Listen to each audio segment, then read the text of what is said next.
What we do know is that there's a historically small slice of undecided voters. We see sort of a hardening of where things are.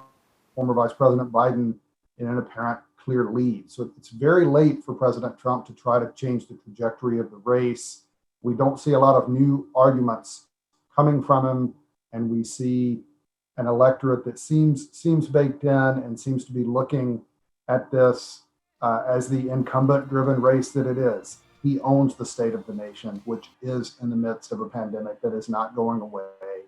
Uh, we do have the economic fallout of that pandemic. There's the continued civil unrest.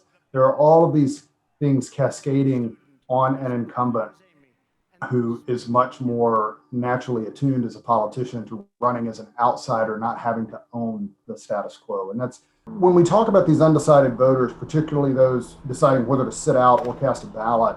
There's a lot of different reasons that can almost be visceral, if you will, deep cultural leanings, just about what they think about the country, the identity of the country, their own identity, and just dislike of the Washington establishment, the idea of a wealthy elite, all of those kinds of things really help Trump. And he's still trying to play that card to draw out just that disaffected, dissatisfied, frustrated voter. Younger voters overwhelmingly dislike President Trump.